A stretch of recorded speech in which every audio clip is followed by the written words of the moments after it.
Welcome to Tomorrow Never Knows with me, Bob Wilson, and our resident graphic artist genius, Sir Warren Brown. Tonight, the Beatles Kingdom welcomes author Don Jeffries. We're going to talk about the Beatles, John Lennon solo, Bob Dylan, and many more interesting people. You'll just have to grab your socks and hose and pull because this is going to be a good one. And just a word from our sponsor. Beatles Magazine is a publication with 370 plus million visitors in all their pages, read by thousands of fans around the world every day. Beatles news updated daily, 24 hours. Audio, video, photos, interviews, even contests, additional materials, and more. So follow Beatles Magazine, the most complete online coverage, 24 hours a day. And how many days a week, Warren? 8 days a week.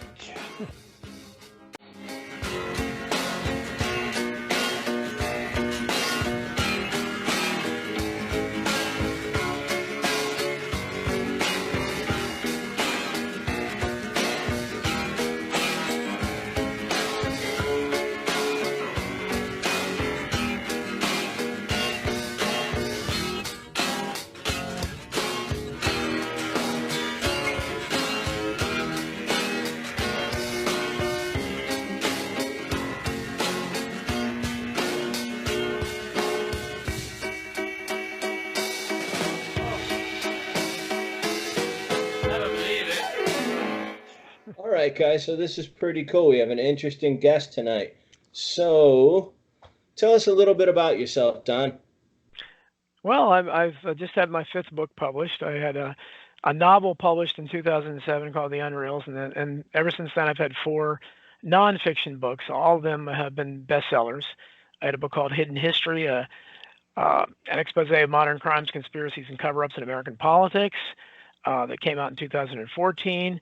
Had a paperback edition that came out with a foreword by Roger Stone, who's at the time I thought it was a coup. I'm not so sure now, and his name unfortunately is associated with more negative stuff now.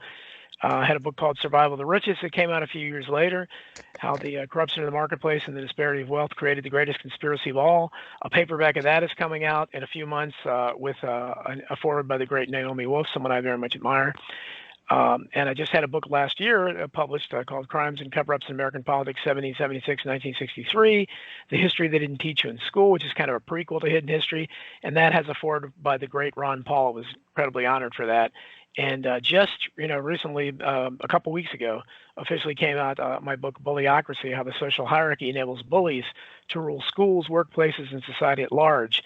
And it's kind of been overshadowed with the other events happening in the news, but it's another one of my controversial books. So I write about controversial things, but I am working, as you know, it's pretty much done, a book on show business called On Borrowed Fame. And so I'm very interested in the world of show business as well.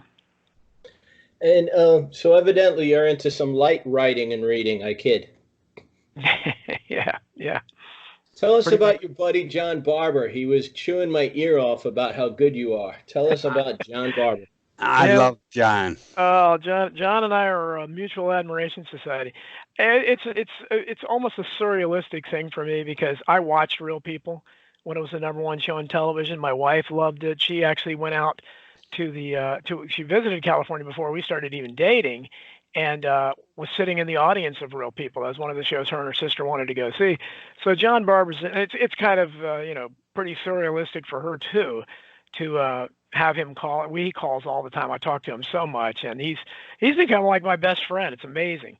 We talk constantly. We see things the same way. We know that the world is as the character, Walter Brennan's character, and he also shares my affinity for Frank Capra movies. But one of Frank Capra's movies, Meet John Doe, one of the characters says, "I know the world's been shaved by a drunken barber," and so both he and I think, look at the world that way. So we commiserate with each other over, and not just the JFK assassination, which was really what brought us together, because as you probably know, his show business career was astounding.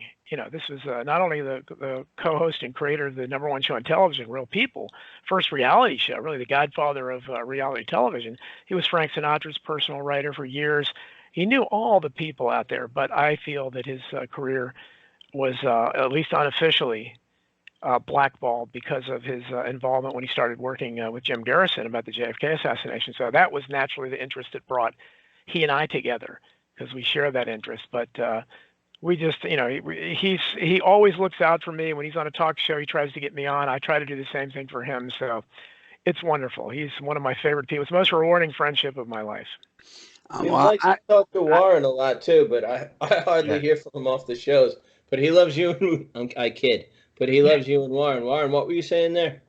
I just wanted to give John a shout out from me, saying hi, and I love his work. I love his friendship.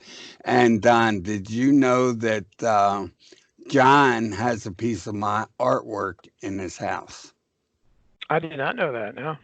Yes, I did a piece of Marilyn Monroe holding a cell phone. On the back of the cell phone, it's a picture of the Beatles. And wow. and he loved that picture so much, I made him a piece of canvas art and sent it to him. Oh, that sounds great. Boy, that does sound like a wonderful piece of art. Yeah, he's going to have to show you one time. Yeah. All right. Thank you, Bob. I appreciate that. Hey, so Don, it was our mutual buddy John Barbour that brought you to my attention, but I'd heard about you before from David Wayne and some other people that all had very good things to say.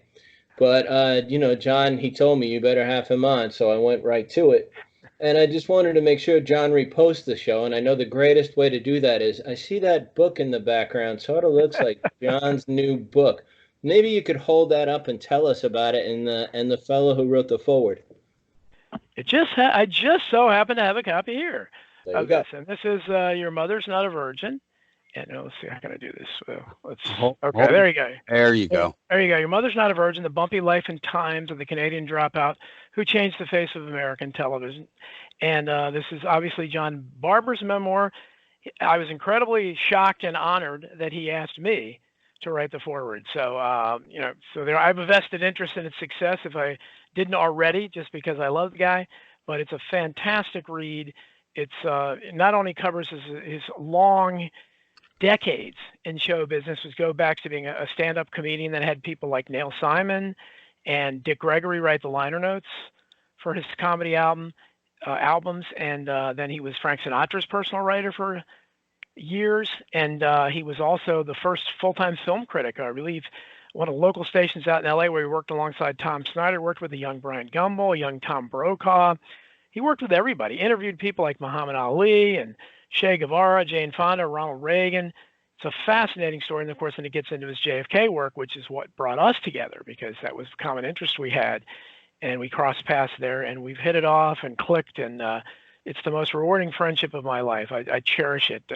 Just knowing the guy he's just one of a kind and great individual. So get this book, get my books, but get John Barbour's book, please. I'll put it back there. Published by Trine Day. Yes, Barbour's by Trine Day, and Trine Day published Bullyocracy, which you can see back here too. That's my latest. Hold that one up too. Hold that up. Okay, this is again, this is Bullyocracy: How the Social Hierarchy Enables Bullies to Rule Schools, Workplaces, and Society at Large. And it's been kind of overshadowed, unfortunately, by the events that have been in the news because it came out last month, and I've already had a couple interviews about it that have been canceled, and I had a book signing, a book launch party at Barnes & Noble that was canceled because Barnes & Noble stopped all their signings, and they weren't doing business, whatever, for closing. So hopefully things return to normal. I'll be promoting that a little bit more because I think it's an important book. But so it's lots of good reading out there. So what you can do is you can still order on Amazon and places like that. Get those books. Good reading as you're quarantined inside and looking for ways to keep yourself entertained. And that'll be from Chris Milligan and his Trine Day Publishing House. So I want to get to JFK later because usually when I get on that, it doesn't stop. So I'm going to learn my lesson and leave the end of the show open for that. Rumor has it, even though sometimes our topics change, I kid, that, this is a Beatles show. So I know you know all about these things. So I wanted to ask you a little bit about the Beatles' finances. We talked a little before the show, and you had some fascinating stuff. So how about the Beatles and, as their song said, money? Yeah, well, when I started writing on Borrowed Fame, it was because of the fact that I knew that a lot of these, I learned this late in life because as a kid, back in I was born in '63. I mean, I was 63. I was born in '56. So and when Kennedy was killed in '63, I was 7. But so the Beatles came about. They were one of my huge memories, was as being a little kid watching them. They had Sullivan Show, so I was drawn to them immediately. I bought their first 3 albums, with a little bit of money I had and the little stereo system I had, played them to pieces. So I think I still have them, but they're not worth anything because I wrote my initials on the covers, all that stuff. Didn't realize it would be collector's items, but they, had no idea that even when I started researching this, that even the biggest figures in the business, including someone like the Beatles, the Rolling Stones, were taken advantage of, along with all the other rock stars, really, from the very beginning. Now, they persevered, and they became so big that, when you sell that many records and you write that many songs, especially, because the songwriters always make out much better. And that's why so many of the early artists, and I write about that on Borrowed Fame, were cheated out of songwriting credits. And you had people like Morris Levy, who was the thug that ran Roulette Records, that used to there were others like him that just used to give themselves, especially for the black artists, they would just give themselves songwriting credits. So they had absolutely nothing to do with writing the song. And that's so they could get the royalties and residuals. And many times they cheated the actual songwriters or the co-songwriters out of credit. But Lennon and McCartney obviously were writing songs from the very beginning, which made them so unusual. And really only Buddy Holly had really done that to any extent before he died tragically. But Lennon and McCartney were the first really full-time songwriting duo that also were major artists. You go back to the Tin Pan Alley and all that, you had separate songwriters.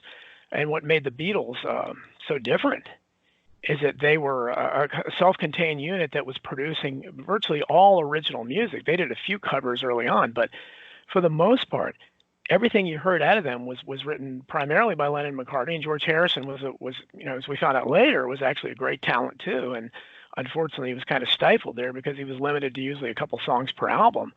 But when you had Lennon and McCartney producing the outfit they were, it's kind of hard to fit anything else in. But while all this great stuff was going on, you read and you find out that the Beatles' originally royalty rate was less than a penny per record. Now you think about how many records they would have had to sell, and of course they did. But even selling that many records, dividing it up 4 ways, and then however they've calculated, I'm sure Lennon and McCartney got more because they were getting songwriting royalties as well. And that was always more lucrative. But, just to understand that, and they had a manager, Alan Klein, who took advantage of them as he took advantage of the Rolling Stones. At the same time, the Rolling Stones also, when they started out, less than a penny per record sold. And in fact, the Rolling Stones really lost all the rights to their early songs because Jagger and Richard became like Lennon and McCartney, but initially the Stones didn't write quite as much of their own material as Lennon and McCartney, as Beatles did. But Alan Klein stole all that. And I think it wasn't until they formed their own record company that they really started making money. And that would be pretty much the case of the Beatles as well. When they formed Apple Records, eventually they started making a lot more money. And obviously, Paul McCartney's probably close to $1 billion, even considering that, McCartney lost the rights because the way this works in the music business, you would think that the rights to this music belong to the individual artists. But through just contracts and weird kind of things that happen in the business world, Lennon and McCartney lost rights to their own music catalog. And ironically, Michael Jackson ended up buying it later. And McCartney did, end up, I think he bought the rights to Buddy Holly's catalog later, which was obviously pretty lucrative too, but not at the extent of Lennon and McCartney. But so when you look at people even at the top and that the pinnacle of the business, the music business, there's virtually no one that would be above John Lennon and Paul McCartney in terms of stature and production. I mean, they were so prolific. So you would think that they, theoretically, they probably each should have been worth more than $1 billion. But unfortunately, the way the business works, and I understand that now as an author, I've had 5 books published in a very small way, comparatively speaking. I understand how little the creator of works gets in terms of, as opposed to the people that are the businesses that are putting it out. They end up getting the lion's share, unfortunately. And that's why, if you can do something in the music world, if you can actually become the actual creator by writing it, you can get more. But the Beatles were hardly alone. They certainly came out better than a lot of the other groups that I talked to lots of people that were in bands like the Trogs and the Cowsills, the Buckinghams, that all had big hits in the 60s and the 70s, but most of them did not make very much money. A lot of them had to end up working regular jobs. You know, they would become taxi cab drivers. They would work in offices. And lots of people were like that. And it just, once I understood this was going on, when I started investigating this, it just fascinated me because as a little kid, you know, buying these records or watching these TV shows, because I talked to a lot of people that were in television shows in the 60s and 70s as well, you just assume they're all filthy rich. You know, you just think, well, these people are living and they are living a great lifestyle. I mean, and as a couple of the people in the rock bands told me that, you know, ironically, that, you know, this is what I wanted to do when I was young. You know, and we talk about Bob Dylan down the road, but people like that, Tom Petty, that really influenced me. I was writing my own songs when I was very young. I was playing the guitar. You know, I wasn't a great musician, but I could write. And I wrote a lot of songs, and I was trying to enter that world, which is very difficult to get into. There's lots of competition, and I met so many people in bars, just going around bars that were playing in bars that were really, really good. And it's hard to see what the difference between some of those bands were and some of the bands you'd see winning Grammys. A lot of it's just luck and knowing the right person. But that was what I wanted to do, so I really related to those kind of musicians and songwriters. So to learn later that, especially the ones that I listened to as a little kid, that to think that, you know, they ended up having to work regular jobs 5-10 years later, it kind of leaves you disheartened, you know, because you want to think that, gosh, that was their dream came true. But you have to remember, and I know how I would have felt in my late teens and early 20s when I was writing my songs. Certainly nothing would have been more important to me than groupies if I had them, things like that. So they have women at that time, you know, all the women that you could possibly want, which these groups do have. A lot of times they buy them new cars. They give them cash, set them up in hotel rooms, but that's typically what they get. And when their run is over, they look for the royalties and residuals, and typically they were gone. So they had their moment in the sun, and they had a great time. But unfortunately, they didn't get paid what they should have gotten paid, and somebody did. The producers and the managers and certainly the presidents of the record companies made out like bandits. Same way with the television shows, as one of the members of the Brady Bunch told me. I talked to 3 of them while I was writing this book, and I became friends with Susan Olsen. I'm good friends with her. That played Cindy Brady. She's very political, and, you know, we kind of hit it off politically. But I think it was Eve Plum that told me that. You know, someone made a lot of Sherwood Schwartz, who was the producer and creator of the Brady Bunch. He made millions, but they got nothing. I mean, they get paid for like 6 reruns. So it's the same kind of story, and that's why I think there's a book there. I mean, the book is about more than that, but I think just the financial aspect of it, I think, is going to interest people because a lot of the names, especially baby boomers like me, that we grew up watching and listening to, didn't become rich like a lot of us imagine them to be. So basically, when we see the end of Gilligan's Island and we see Sherwood Schwartz's name and, you know, nice, funny letters, and he wasn't one of the ones on the island, he was kind of milking them. Yes, he was making the money, not Gilligan and the skipper and Marianne, Dawn Wells. That was a story, I think, last year or the year before, where she was almost destitute. I think she was having trouble getting into a home because she didn't have insurance. The exact story is in my book. I covered so many of these things, but it's sad because you know, these are different kinds of jobs, and sure, for every Beatles, you have groups like the Buckinghams and the Trogs who had you know, a handful of hits, and they went away. And people typically don't know the names of like when people read my book, they're not going to recognize most of the names in these bands. Beyond, you know, obviously people know the Beatles, John, Paul, George, and Ringo. They know the Rolling Stones probably. At least they know Mick Jagger and Keith Richards. But these other bands, they're kind of anonymous members. People don't remember the band name, but they don't necessarily remember the names of the band members, especially like, you know, the drummer or whoever's not writing the songs or singing. But so talking to them years later is very interesting, because I talked to the drummer of the Ventures, who had many huge instrumental hits back in the '60s. They recorded the theme song for Hawaii Five-0. Walk Don't Run was a huge hit for them, and they would lie to them about how many records sold, and that's as a writer, I'm at the same mercy of my publishers, because they can send me a statement and tell me how many books I've sold. I have no way to prove them wrong. I don't know. And the same with records. They tell you how many records you sold. How are you going to prove them wrong? Now, you talked about Tom Petty in there for a second, and I recall at one point in time his house had been burned down under suspicious circumstances, and I know he wanted to charge less to the public for albums. Can you talk a little bit about Tom Petty? Yeah, Tom Petty was somebody who he meant a lot to me, because I discovered him actually through my wife when we first started dating, and I really didn't know much about him. And he apparently, when I used to sing, my singing voice was very much like Tom Petty's. Nowhere near as good, but it was very much like that because he had the same main influence as I did, Bob Dylan and Roger McGuinn of the Byrds. And his voice was kind of a combination of that, as mine was. And obviously he did it a lot better, and he wrote some incredible songs. And so I naturally took to him and listened to his music quite a bit. Was devastated when he died a few years ago, and I looked into his death like I looked into all these deaths, because there's a bit of me that really finds something of interest in Randy Quaid's Star Whackers theory, because when you look into these celebrities' deaths over and over again, you find some very strange questions, almost very much like the political deaths I look into, where there's a lot of unnatural ones. Sometimes there's not even, there's celebrities, for instance, I write about in the book, who died 4, 5, 10 years ago, and there's still no really official cause of death that has ever been released. And I just find that unusual, because that doesn't happen in the regular world. But Tom Petty, I still listen to his music all the time, every day, as part of the regular rotation I use when I'm writing.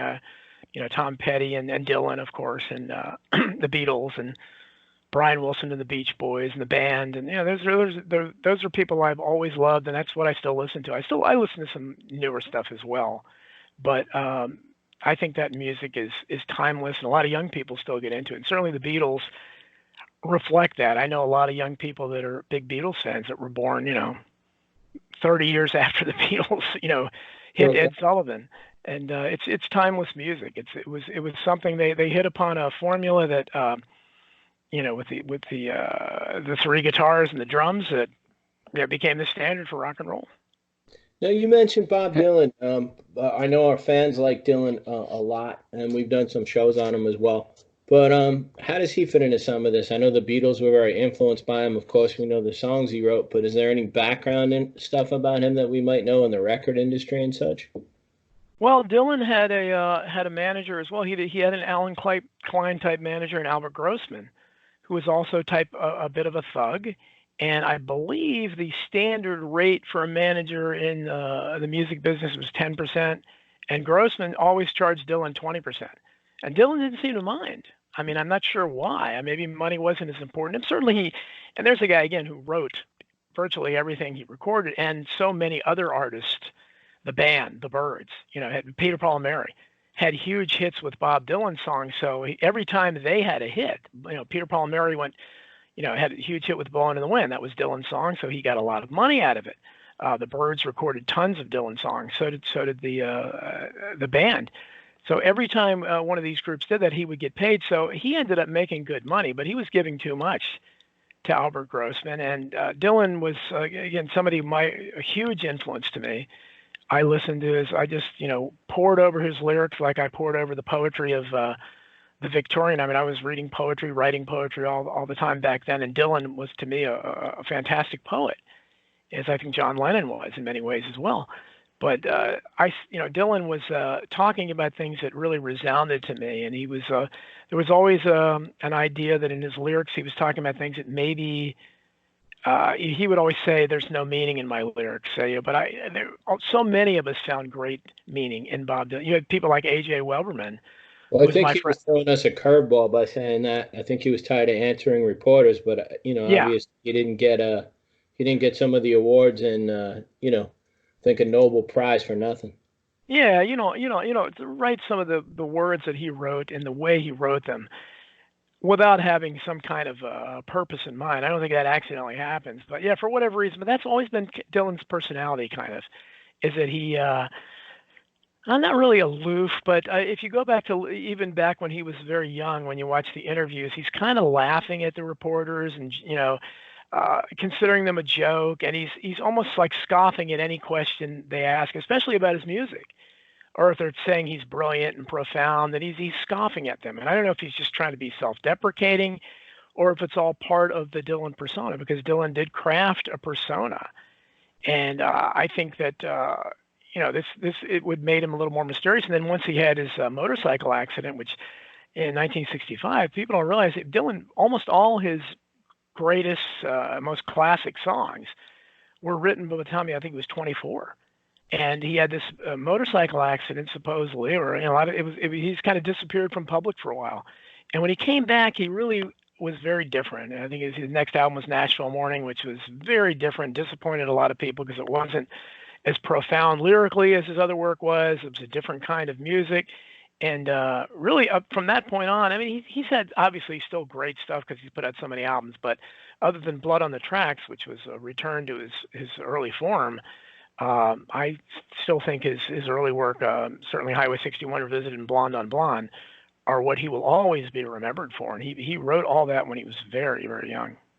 Yeah, it's pretty incredible. Some of the songs, like The Times They Were Changing and such, were written. He was about 22 years old. But Dylan's early press conferences reminded me a bit of Jim Garrison, someone else who's definitely in your sphere of writing and covering, and John Barbour's, I guess you'd say personal friend who he has a lot to do with.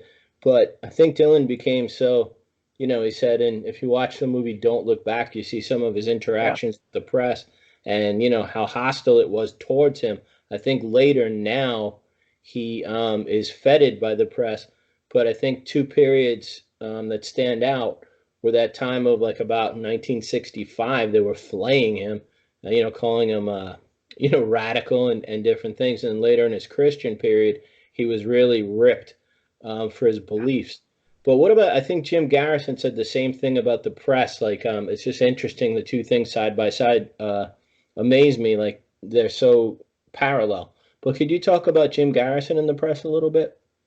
Well, Jim Garrison was attacked and vilified like no other figure had really been. I thought maybe Joseph McCarthy, going back to the 1950s, that later part of his career. But Jim Garrison was just roasted. And in fact, NBC News did a special on him in the midst of his investigation, which was supposed to be, an unbiased news report, and it was so biased and such an attack that he was granted 30 minutes of rebuttal time by NBC News, which is unprecedented in that time. And I think you can probably still find that out there online somewhere. It's really a great rebuttal that he uses. But I think he was attacked because of what he was doing. He was the only official to ever attempt to prosecute anyone for the assassination of John F. Kennedy. And the full wrath of the establishment came down. I mean, this is a guy that not only is being attacked by the press, but as a district attorney, the way things normally work is when you try to extradite witnesses from other states, the officials in those states, it's routine. They rubber stamp them. They never fight extradition, ever. Unheard of. In this case, every governor that he attempted to extradite a witness from that state fought him, and including, ironically, John Connally of Texas, who, of course, was in the motorcade and was shot along with President Kennedy, and Ronald Reagan, who was the governor of California at that time. And, of course, Garrison's witnesses were also dropping like flies as well. A couple of them just savagely murdered. That was some of his most important witnesses, like David Ferrie. So Garrison had a lot on his plate. He was taking on, he had a tiger by the tail, and he knew it. And but he didn't back off. And like so much of people I write about whistleblowers all the time. I have them on my own radio show, and I'm just always impressed by what they personally sacrifice to do this. And Garrison, if you watch Oliver Stone's JFK, it was largely accurate. Very little dramatic license there. He did a great job, really, of telling the story. And Garrison's marriage did break up, and his children to this day, I believe, or kind of resent, I guess, what they went through when their lives were uprooted. But the measure of the man, and I learned this story from John Barbour that I didn't know, was when, although he was divorced from his wife for years, and certainly she broke up with him because she didn't stand behind him as no one did. Invariably, these whistleblowers don't even have their own family members stand behind them, so they have to do it alone. But he was had such great character that when he was dying, he called her to his deathbed, and he re-signed over his I want to say what was it? John Barbour. I'm sorry, was it his will or? He gave his wife his house when he was passing away. Okay, well, it was at least that, but whatever, it was that, or he changed. He remarried her. I'm sorry, I don't mean to interrupt you. Remarried. That's what. Yes. He remarried her so she'd inherit his belongings. Yes. So I mean, I don't think that, especially considering that she broke with him and didn't support him when he was going through hell, and understandably, but it takes fantastic moral character to do something like that, to think of someone else like that as you're dying, to say, okay, I'm going to remarry you so you get something out of it. I was so impressed when I heard that story, because there aren't very many people that would do that. Now we segue, but we were talking about the Beatles, and later Lennon, when he was solo, at the end of the Beatles, he had been standing up during the Vietnam War. Would you want to talk about John Lennon, maybe some of the files that were kept on him, his anti-war protest, and maybe we could lead up from that to the time that he was murdered? Sure. Well, he's. I mean, I guess there were other rock stars that may have had a file here or there kept on them, and they almost all revolved around drug usage. And a lot of this happened during the Nixon years, and Nixon was kind of obsessed, with hippie types, and he wanted to, get all the druggies, as he thought, and long hairs. Certainly, John Lennon fit the profile there. But Lennon's FBI file was extensive, and a lot of it is still classified. Which, why would the files of a rock star that has been dead for 40 years now, why would they possibly still be classified? So everybody ought to ask that question. But Lennon was one of the more political, obviously, rock figures. And when he came back, when he mounted his comeback, was starting over right before he was assassinated. I don't know, that's why so many theories have come up around his shooting, because he was about to venture back into the public arena. Ronald Reagan was just elected. So who knows what kind of things Lennon might have been saying, but he was very, active back in the day as far as with the anti-war. He wrote the anthem, the anthem of the anti-war movement, "Give Peace a Chance." He had the love in the bed, and they had all those people like Tommy Smothers and all, the Rolling Stones, people sitting around him and everything joining in. So he was a iconic figure. I mean, I consider Lennon, along with Dylan and a few others, to be one of the great artistic figures of the 20th century. Well, it's kind of funny. I didn't mean to interrupt you, but you were talking about when he released Double Fantasy. But you mentioned Reagan, and the thing that came to me, and I didn't mean to interrupt you, but I wanted to get it out before I forgot it, was Reagan was also shot. I mean, yeah. Which some people question. So I'm not stating anything one way or another. It's just an interesting thing that people talk about Reagan like his presidency was straight through, but really a lot of the time he was recovering from being shot, wasn't he? Yeah, well, it was very early in his. Lennon was shot in December of 1980, and Reagan was shot, I believe, in March of 81. And so, yeah, that was only a few months later. And of course, he was inaugurated in January. So you're talking about a couple months into his inauguration. So yeah, there's a lot of, and in my world, in the world where I write about conspiracy, corruptions all the time, I certainly don't take any official narrative at face value. I question everything, because I know we're being lied to all the time. So I look beneath the surface. I don't theorize. I just look at what's there. And certainly in the Reagan assassination, there's a Reagan assassination attempt. There are a lot of disquieting questions there. There's early talk of another shooter on top of a roof.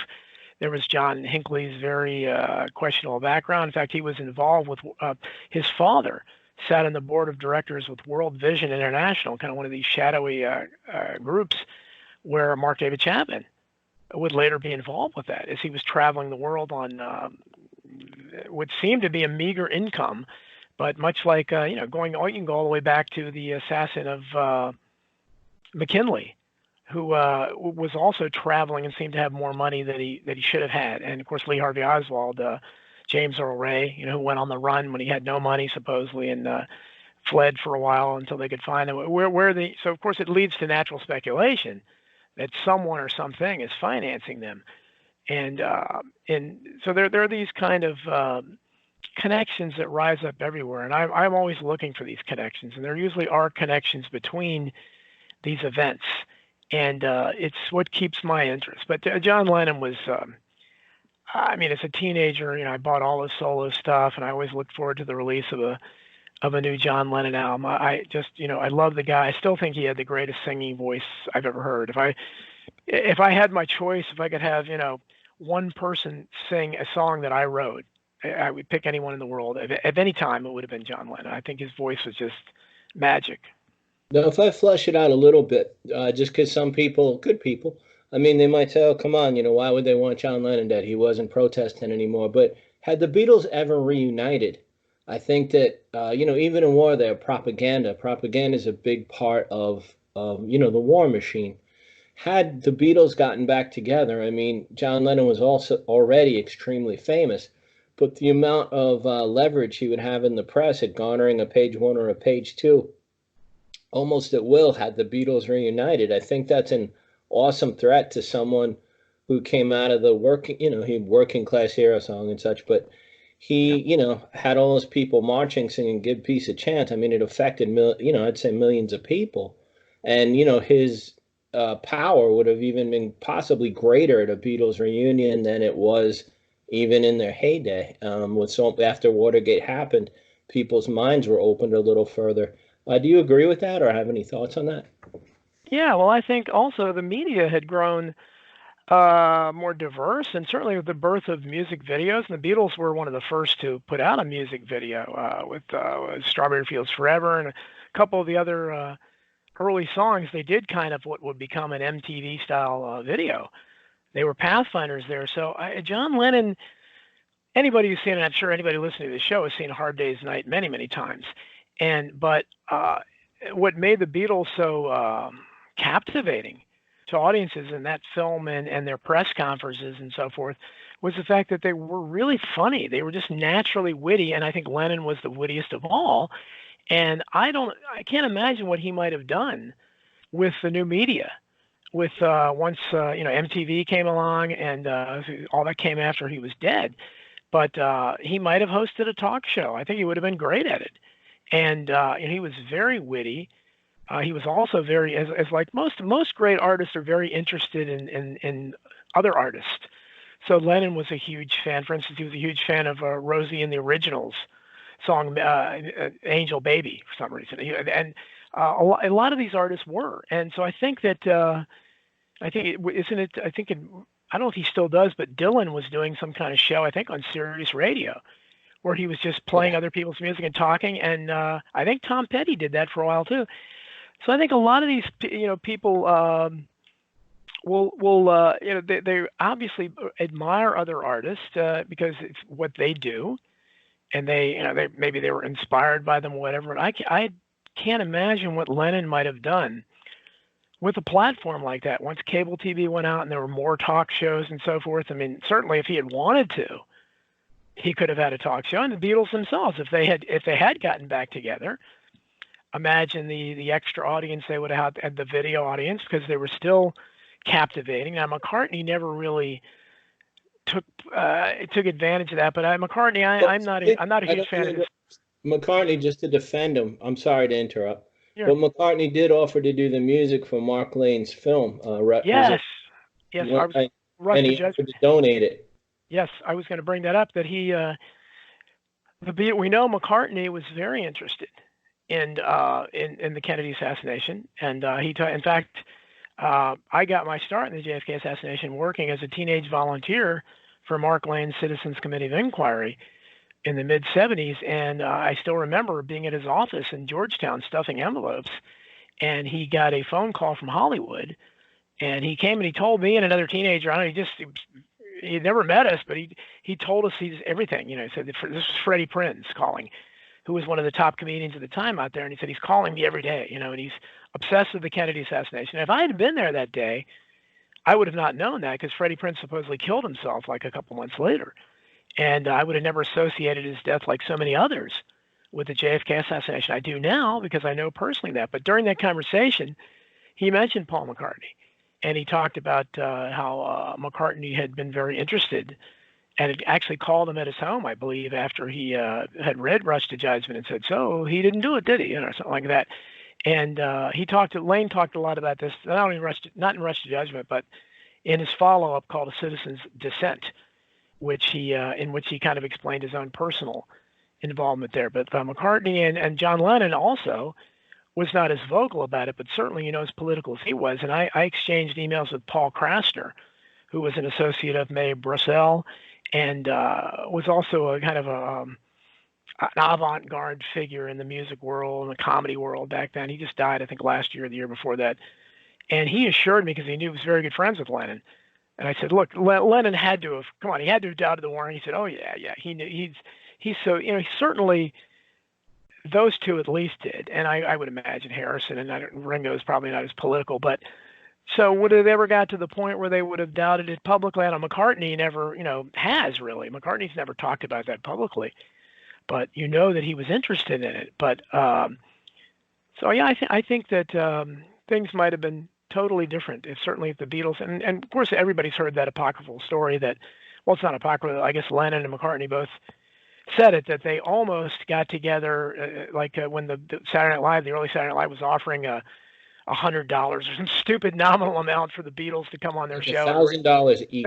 Yeah, $1,000 each, something. And they were very close to walking out their door and going down there and showing up at the studios and doing it. So I would have just imagine what kind of TV that would have been. But fascinating stuff. And unfortunately, Lennon had so much, 40 years old like that, and he had so much talent, not only musically, but again, I think he had a lot to offer in terms of entertainment. I think he would have done a lot with television or something if he been given the opportunity. Now, one thing I want to ask about, and I don't make any accusations, it's just when I hear about who John Lennon's doorman was, his name was Jose Perdomo. I was just wondering what you could tell us about him, because when I first heard that, of course, it's only on the face of the story that you get, I got a chill. And I haven't seen anyone interview him other than there was a few quotes in People magazine early on after John's horrible passing. But I was wondering if you could talk a little bit about Jose Perdomo. Was he just an innocent guy in the wrong place at the wrong time? And could you talk about his background a little bit? Well, he has a connection to that anti-Castro exile world. And that, if those of us who studied the JFK assassination find these connections everywhere. So if you can make a connection from there to somebody that happened to be the doorman when John Lennon was assassinated, and if you connect that as well with all the other questions surrounding the shooting, and I interviewed Phil Strongman, who I forget the name of the title, but he wrote the best book on the Lennon assassination so far, I think. I interviewed him last year, and he discovered a lot of things. The main thing he discovered, which was, and this is, for those of us who studied the Kennedy assassination, go back to all the myths around Lee Harvey Oswald that were promulgated by the media. Well, the myth that we all believe is that Mark David Chapman was a deranged super fan, that he was obsessed with John Lennon and had to take him down for whatever strange mental reasons. In fact, Strongman found out that Mark David Chapman was so disinterested in John Lennon, he didn't own a single record or anything that John Lennon had ever written or done in his career until he bought the Double Fantasy album that night. And of course, Lennon, the last picture of him is signing an autographed copy for Chapman a couple hours before he was shot. So I think that's an important myth to shatter, because it takes, it makes you think, wait a minute, okay, so he didn't, because a lot in this country, and of course I realize Lennon was not an American citizen, but the assassination happened in New York, so it happened in this country. Only in America do we have this tradition of leaders, especially politicians, are never killed for political reasons. Now, Lennon was a very political musician. So I think those of us that have been studying these things for a long time just kind of look at that and say, okay, well, and Strongman is also, I don't know the ballistics like he does, but I would urge people to look at his book because he talks about the ballistics of the shooting and where Chapman was and so forth. And there are just very many strange aspects there. There's a Manchurian candidate aspect there where Chapman could have easily gotten away. Instead, he waited patiently and was reading Catcher in the Rye, which is associated with other kind of people that are mind control type of experimentation. And there are lots of strange things. And one thing I discovered by reading Strongman and talking to him that I didn't know, and I don't think very many people do, when you look at somebody like a Mark David Chapman, you assume he's like John Hinckley and a lot of the other lone assassins where the guy didn't, probably was lonely, maybe a virgin. No, Mark David Chapman was married. He had a wife, and what's more incredible, he is still married. That woman has stayed by his side all these years. Can I ask a question? And I apologize. I don't mean to interrupt your train of thought, but there's just things that hit me that I think are interesting. Now, of course, this is a hypothetical question, and I ask it in that vein. But and I don't mean it at her expense, but it's something I wonder about in the scheme of these things, and I preface it with that.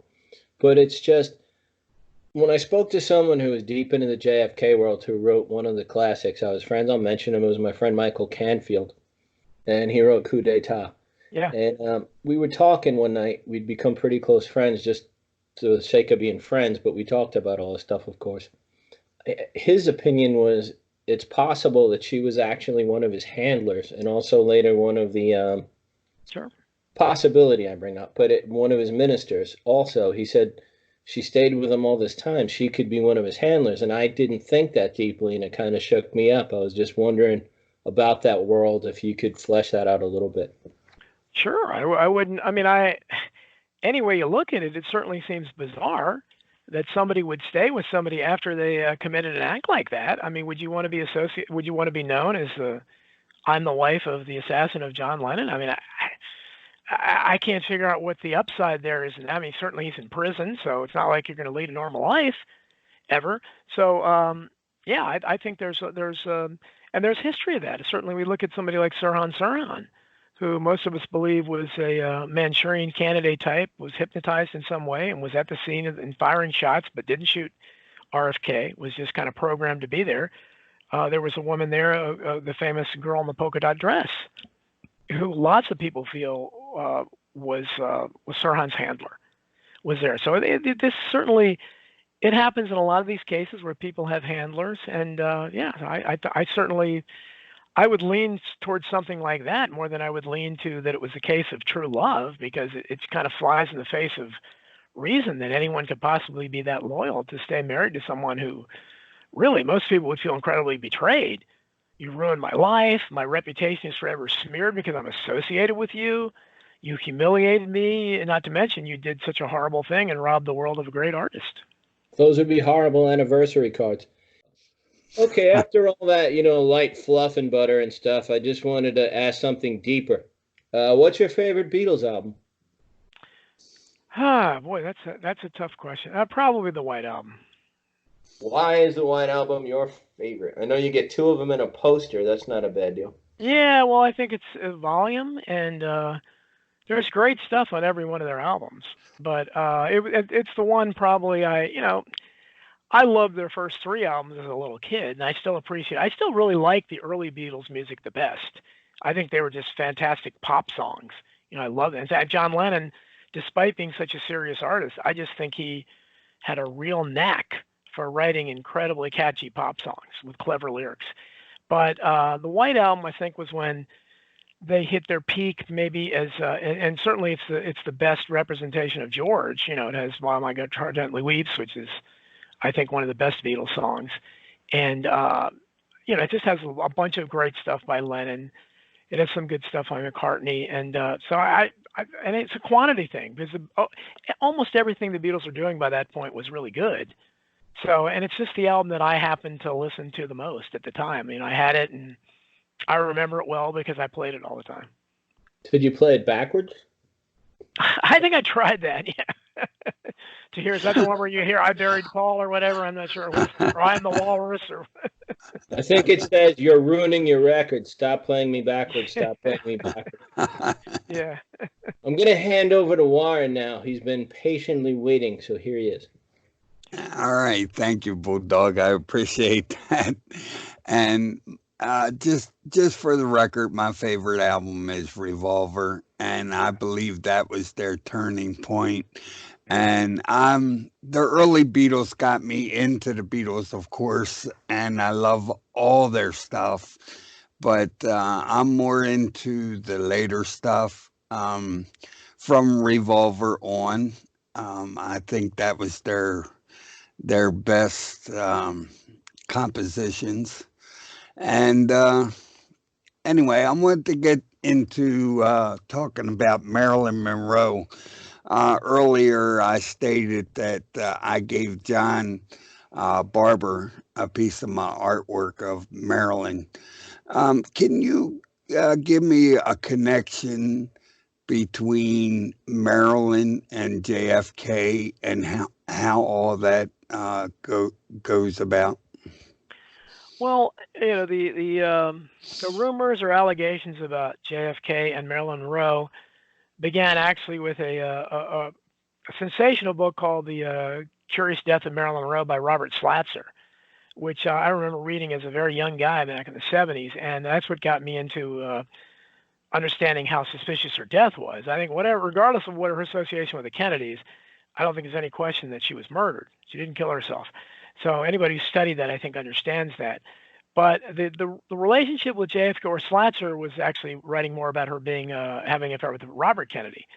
So whether she slept with one or both Kennedys, I don't know. The evidence is certainly indicates that there was some kind of relationship, but I don't think that, because of course the inference is a lot of Kennedy haters use that relationship to say that they had her killed. That's what they would say. They used the mafia to have her killed or whatever. But I tend to believe that Marilyn Monroe, the people who killed JFK, knew that there was some kind of relationship going on there, and that she was killed as a warning to him, because she died the year before he was assassinated. And I believe personally that's what happened. I don't know, but I think their deaths are probably connected in that way, if they're connected at all. Otherwise, I think it's just another show. And of course, so many of these people in Hollywood, they consort with underworld figures. Johnny Roselli, for instance, who has been connected to the JFK assassination in some way by many people, and whose body was found in an oil drum during the 1970s when he was going to be a witness before the House Select Committee on Assassinations. He was a big-time playboy in Hollywood who dated, women like pure Donna Reed. The Donna Reed show, he cut a swath through Hollywood's women, and he wasn't the only mobster. He had, Bugsy Siegel certainly had lots of Hollywood starlets as well. So there was always a connection there. So Marilyn Monroe had connections with the underworld like all of them did. So, it's always possible that she offended somebody in that world. But I don't think the Kennedys were involved with her death.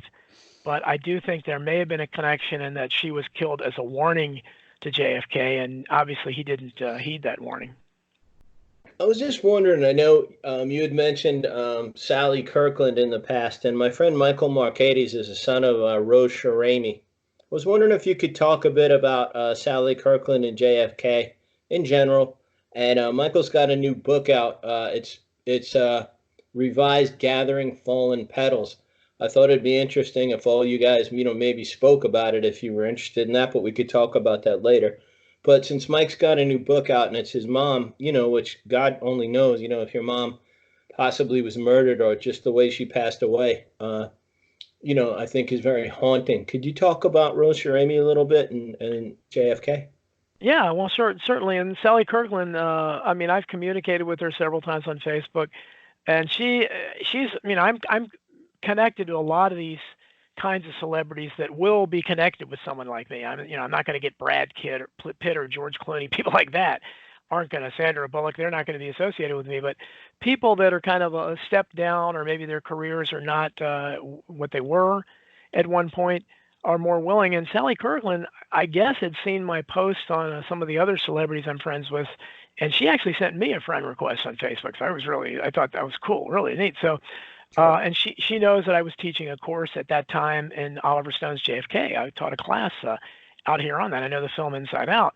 So obviously she remembers that film well since she played Rose Cheramie in it. So yeah, I'll definitely ask her about that. I hope she's interested. She's very busy though. She's older, but she's working regularly and she's always posting something about being on some film set.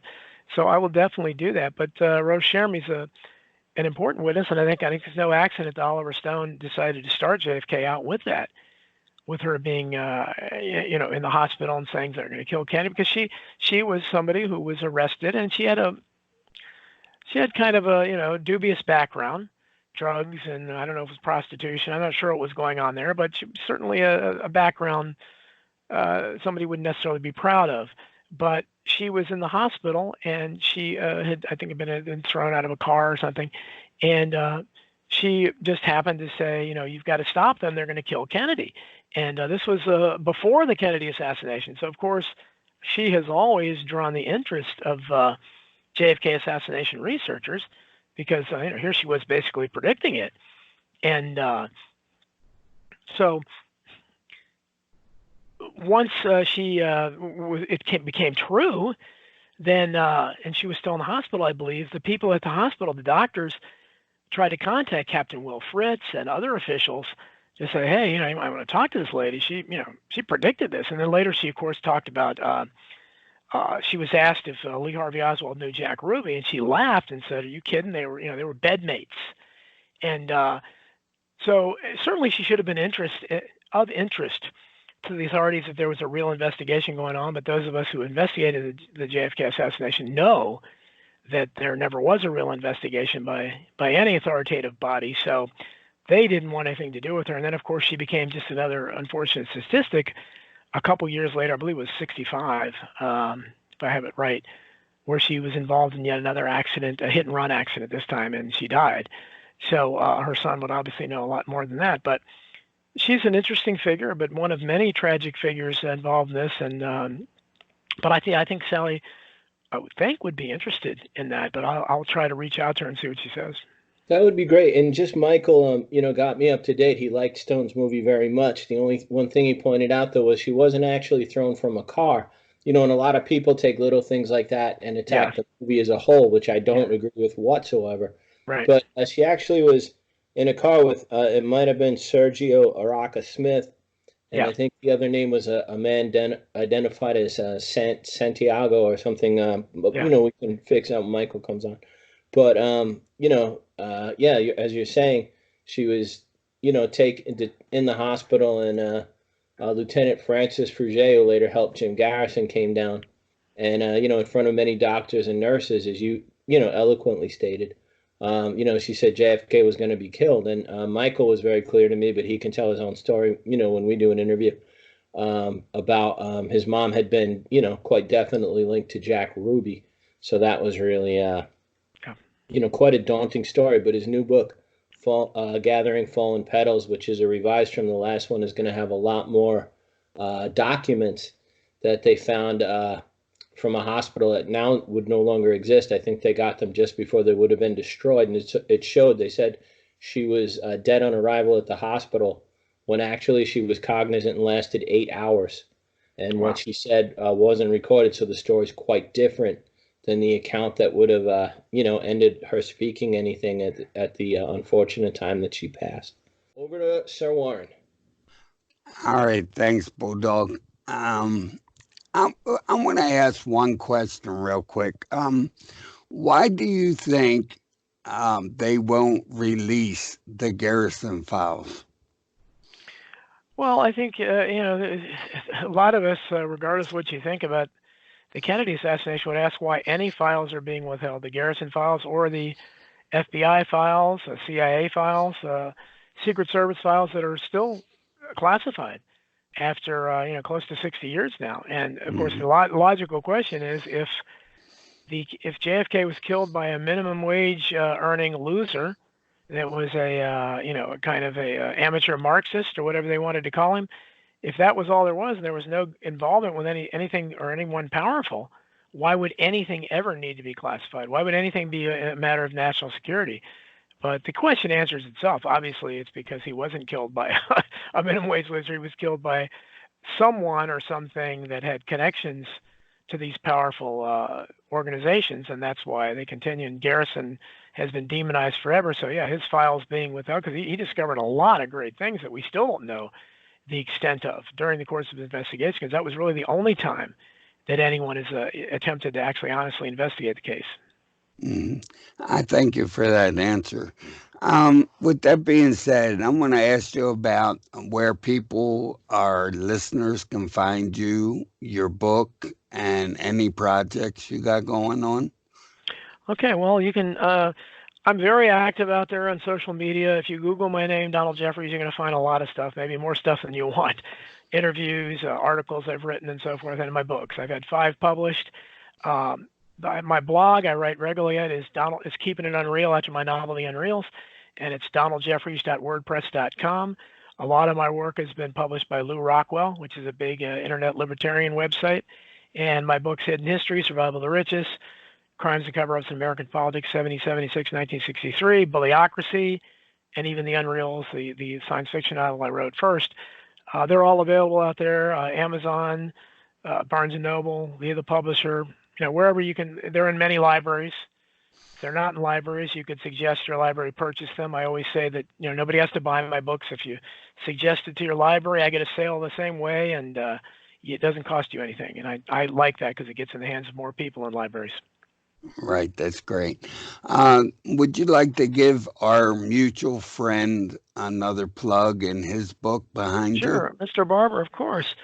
Let's look at this beautiful cover again with a dashing young John Barbour on the cover. You can see young Canadian guy making his way to Hollywood, and this is just a fascinating book. It's my favorite book that I didn't write myself, but I did write the foreword. And it's really a page turner, just on a personal level of David Copperfield type of story of uplifting, of overcoming lots of obstacles in life, a childhood that was hardly ideal, and becoming really a major figure in show business. So it's wonderful, and not to mention his work with John Garrison and the JFK assassination. I recommend it to everybody. There's not a virgin. And if they wanted to, I don't know if you said you wanted me to talk about yes, my book here. Yes. Okay, make sure I get this up. All my books are falling now. Hidden History, an expose of modern crimes, conspiracies, and cover-ups in American politics. It's my first nonfiction book. The paperback has a foreword by Roger Stone, who actually contacted me before I even knew who he was and loved the book, as a lot of people have. People like Cynthia McKinney, former member of Congress, international peace activist Cindy Sheehan, loves it Ron Paul, Jesse Ventura, Naomi Wolf. So a lot of people have loved my work on the left and the right. This is the book, if you're interested in the Kennedy assassination, to get, because I cover it in depth and I connect it to the other Kennedy deaths. I have a lot about the RFK assassination. I'm the first one who talked about Chappaquiddick being what I think was the political assassination of Ted Kennedy, and also what I think was the assassination of John F. Kennedy Jr. I did the first independent investigation of the death of JFK Jr. So I think it's worth it just for that. But it has lots of other things too. I cover 9/11, all the scandals of the various administrations, the body counts of the Clintons and the Bushes and so forth. So it's nonpartisan because I cover Republicans, Democrats alike. I'm very skeptical of all of them. So if you like mysteries, real life mysteries, conspiracies, corruption, cover-ups, you'll love this book. That's great. And how about your newer book there? Okay, this is my latest one, and this is completely different because it's really a book about a social issue that I think is very important: bullyocracy, how the social hierarchy enables bullies to rule schools, workplaces, and society at large. And you see the montage on there is pictures of that a photographer, Rich Johnson.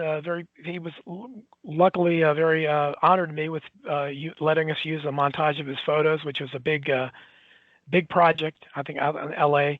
And it just shows how name calling and so forth can leave scars, as well as hitting and all that. So this is the first book that explores bullying, and it's a subject that I've already gotten lots of emails and messages from people who were affected by this. It's impacted almost every family. Lots of middle-aged people out there still dealing with what happened to them 50, 60 years ago. So everyone will be able to relate to this, young people, old people, whatever. And hopefully we get over the current crisis we're in, because that really has taken, this book just came out, and fortunately it's no one wants to talk about this right now because they're talking about that. So hopefully things return to normal. And but I have a lot, everything I write is controversial, and I take kind of a unique perspective. I'm a populist. I'm for the little guy, and I'm always trying to expose what I think is wrongdoing. I'm kind of a professional whistleblower, just trying to point things out. So I think most people that have read my work enjoy that perspective. So hopefully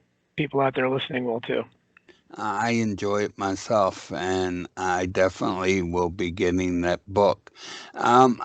I would like to thank you very much for coming on the show tonight, and I'll hand it back to the Bulldog to let him close out. Okay, thank you. Well, thanks, guys, for a very super interesting show. Don, you're a wonderful guest. You were interesting from start to finish. And I hope you'll come on again and we can talk more about your fabulous books. Absolutely. Anytime you want me, I'm here. I really enjoyed it. Thank you. Yeah, thank you very much, Don. I appreciate it. And in the end, the love you take is equal to the love you made.